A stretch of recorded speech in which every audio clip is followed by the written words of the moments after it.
Salutare! Subiectele principale ale analizei noastre de astăzi sunt: Wall Street Journal a exprimat propunerile lui Trump pe care Kievul ar trebui să le ia în considerare după încheierea războiului, ministrul ceh de externe despre armistițiul lui Putin de Paște. E ca și cum ai face greva foamei și ai mânca în secret bomboane. Institutul pentru Studiul Războiului spune: Kremlinul pregătește rușii pentru un conflict probabil prelungit cu NATO.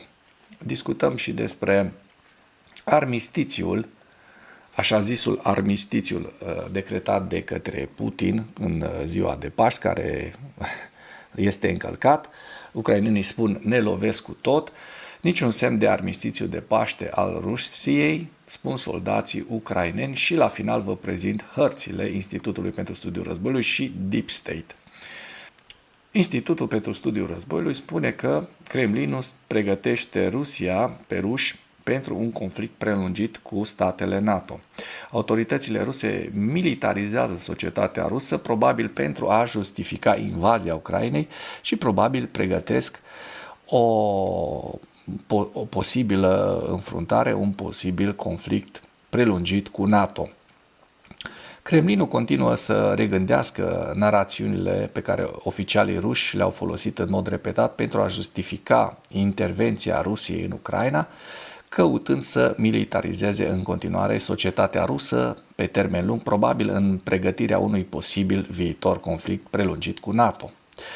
Jurnalistul pro-Kremlin Pavel Zarubin l-a întrebat pe ministrul rus de externe Sergei Lavrov pe 20 aprilie despre recomandarea Uniunii Europene către liderii europeni de a se abține de a participa la parada Rusiei din 9 mai la Moscova.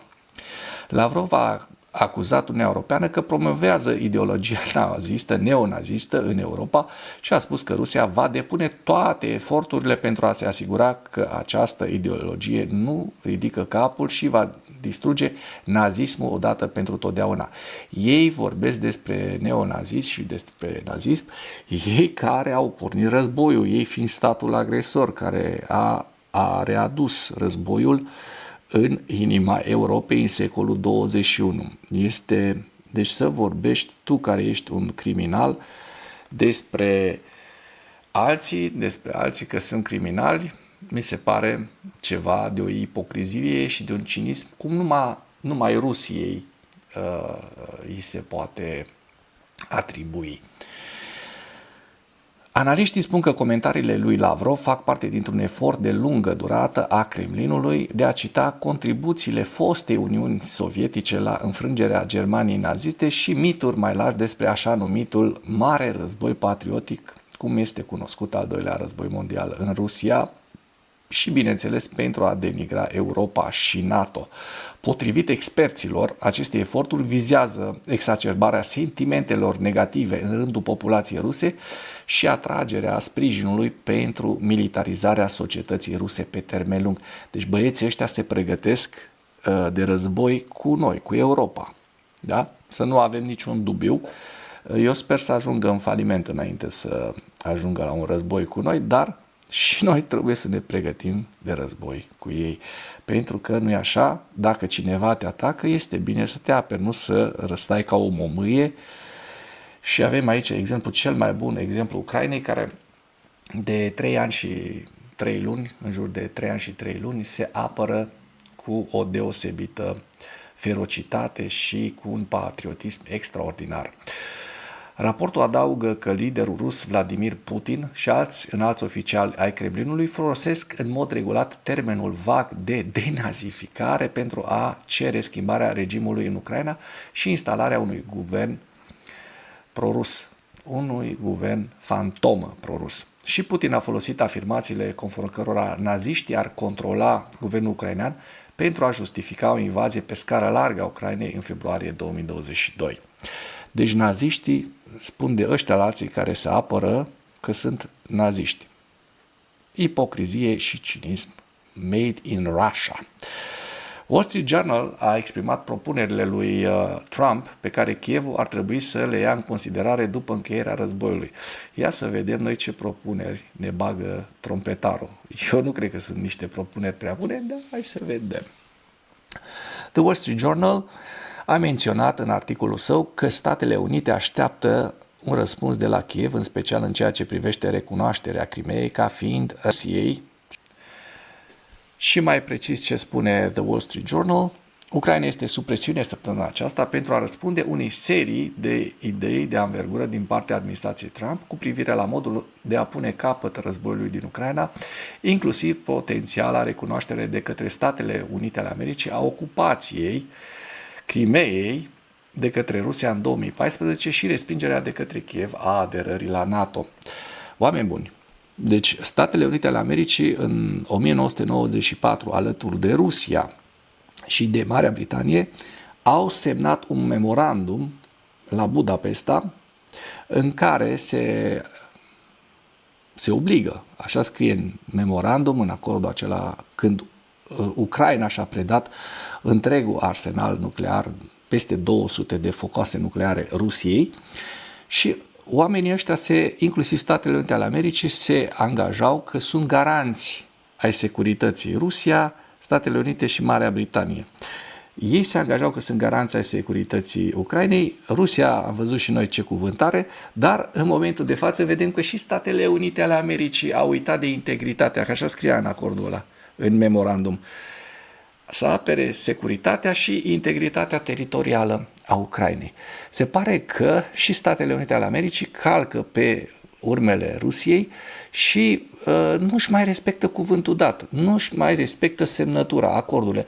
În aceste condiții, noi care suntem parteneri americani, da? De ceva vreme, și alte țări din Europa, cum mai putem noi avea încredere în administrația Trump, ca să nu spunem cum mai putem noi avea încredere în Statele Unite ale Americii, pentru că administrația Trump conduce Statele Unite ale Americii, este în fruntea statului, da? Cum mai putem noi avea încredere în ei și că ne vor garanta securitatea nouă românilor prin articolul 5, da? Când ei cer în acest moment ca Ucraina să recunoască Crimeea și celelalte zone ocupate de către ruși ca fiind parte din Rusia. Păi, în secunda numărul 2, când Ucraina recunoaște treaba asta, Ucraina nu mai există ca stat. Și Ucraina nu va recunoaște acest lucru, dar eu pun în discuție cum este posibil ca o țară care ne urechează pe noi, de 2 ori ambasada americană ne-a urecheat, spunându-ne că noi nu am respectat democrația și că am anulat alegeri în România, da?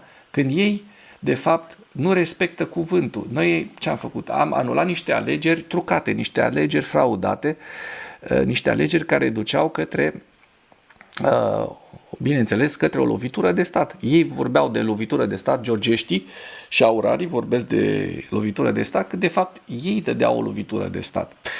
Publicația notează că, potrivit oficialilor occidentale, aceste idei au fost conturate într-un document confidențial prezentat de înalți oficiali din administrația președintelui Trump, omologilor lor ucraineni din Ucraina, la Paris, joi.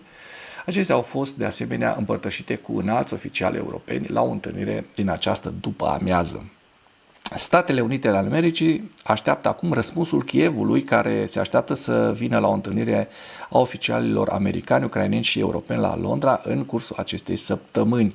Apoi, dacă va exista o apropiere între pozițiile americane, europene și ucrainene, propunerile ar putea fi trimise la Moscova. Oameni buni, Statele Unite ale Americii în momentul de față se comportă ca și cum ar fi vasalii Rusiei, a Kremlinului, a Moscovei.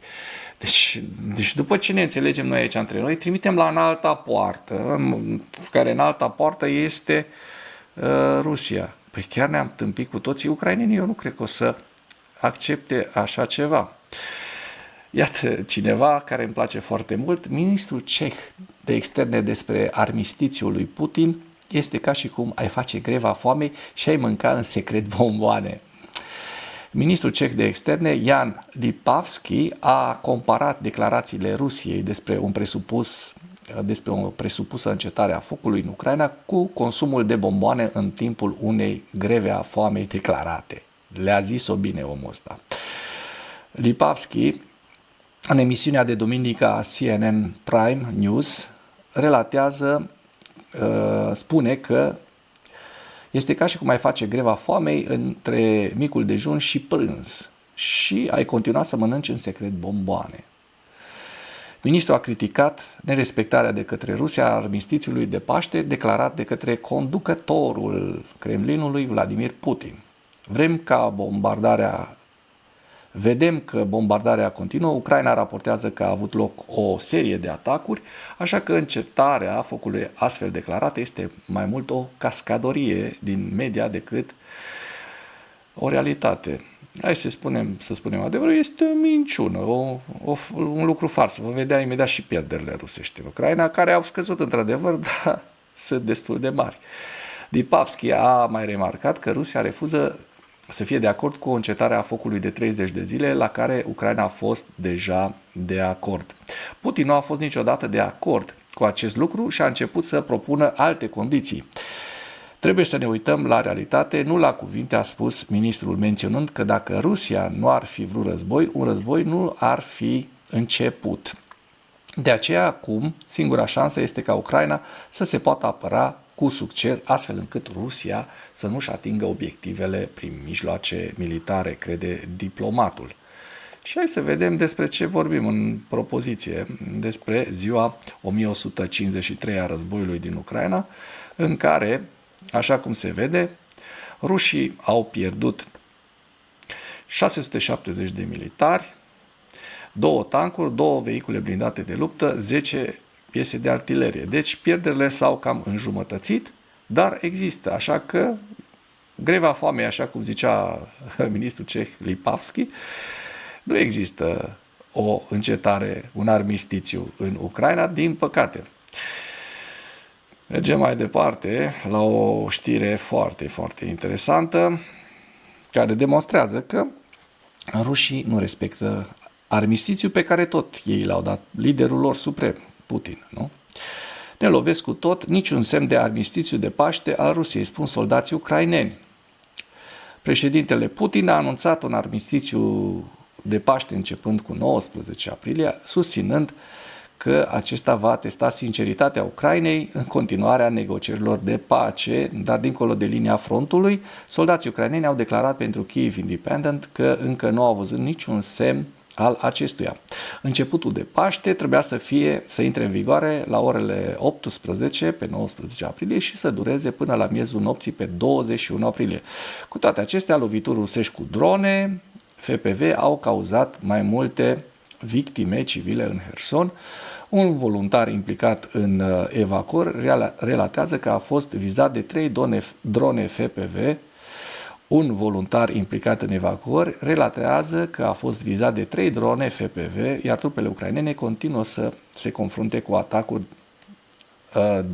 atacuri pe care rușii le desfășoară cu o serie de arme. În după amiaza zilei de 20 aprilie, statul major al Ucrainei a raportat 45 de ciocniri în prima linie în ziua precedentă. Nimeni nu a crezut vreodată că rușii își vor onora așa numita încetare a focului.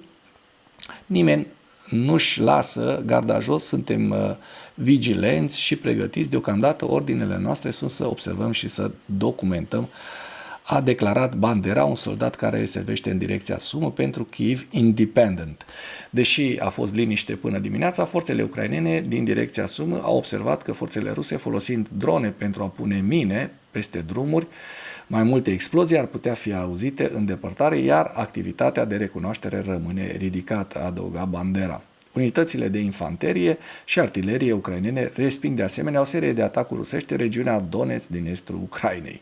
Deci ucrainenii sunt foarte pățiți cu acești ruși, sunt obișnuiți cu ei și nu-i cred pentru că sunt șarlatani. Mergem mai departe la, așa cum vedem aici, la hărțile Deep State, mergem repede înainte, pentru că deja ne-am lungit foarte mult. și vedem și să vedem dacă au existat modificări ale fronturilor. În sud, așa cum se poate observa, nu există nicio modificare a fronturilor, dar, iată, despre ce încetare a focului vorbim noi aici. În zona Pokrovsk, la sud de Pokrovsk, vedem aici o zonă a ciocnirilor și vedem că este vorba despre o fâșie ocupată de către ruși, de vreo 3 km lungime pe vreo 500 de metri lățime, deci 1,5 km ocupat de ruși, așa cum se poate vedea în ziua de armistițiu. Mergem mai departe și vedem că, iată, tot în ziua de armistițiu, declarat de către ruși, o zonă și mai importantă, la Sucha Balca. Da, la Sucha Balca, aici este vorba despre o zonă de, zic eu, 5-6 km pătrați, ocupată de către ruși, așa cum se poate vedea în ultimele 24 de ore. De la decretatul armistițiu al lui Putin. În Toretsk vedem că nu există schimbări, modificări ale fronturilor, în Ceasov iar de asemenea nu există și mergem către nord și vedem că, iată, da? În Katerinivka, rușii au reușit să mai pună lăbuța pe tot așa în jur de 2 km pătrați, dar în ziua de armistițiu decretat de Putin, nu? Iar în zona Sumă, așa cum bine vedem, nu există modificări ale fronturilor în ultimele 24 de ore. Zona Kursk, așa cum vedem, rămâne în continuare fără modificări ale fronturilor de nicio parte. Și acum trecem pe analiza Institutului pentru Studiul Războiului pentru ziua de 20 aprilie 2025 cu principalele știri. Armistițiul de Paște propus de către Rusia subliniază necesitatea ca textul oricărui acord de încetare a focului sau de pace să fie disponibil public, convenit oficial, în prealabil de toate părțile și să includă mecanismele de monitorizare robuste. De ce? Pentru că, iată, rușii nu îl respectă. Și aici vedem foarte bine că avem focuri, ciocniri, focuri detectate prin satelit în timpul armistițiului de Paște între orele 19 din 19 aprilie până pe 20 aprilie orele 19. Și vedem foarte bine că rușii nu au respectat niciun armistițiu, zero, nada. Zelenski a raportat că forțele ruse au desfășurat lovituri cu rază lungă de acțiune împotriva Ucrainei în noaptea de 19 spre 20 aprilie și în timpul zilei de 20 aprilie și-au propus un moratoriu temporar asupra atacurilor cu rază lungă de acțiune împotriva infrastructurii civile. Oficialii ucraineni continuă să sublinieze persecuția sistematică de către Rusia a comunităților religioase din întreaga Ucraina ocupată, inclusiv împotriva creștinilor. Kremlinul continuă să reînnoiască narațiunile pe care oficialii ruși le-au folosit în mod repetat pentru a justifica invaziile Rusiei în Ucraina într-un efort de a militariza în continuare societatea rusă pe termen lung, probabil în pregătirea unui potențial viitor conflict prelungit cu NATO, știrea pe care v-am prezentat-o la începutul acestui material. Și acum avem, în acest moment vedem hărțile.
Mulțumesc pentru vizionare. Dacă vrei să susții acest canal, abonează-te la Animatura. Apreciez mult asta.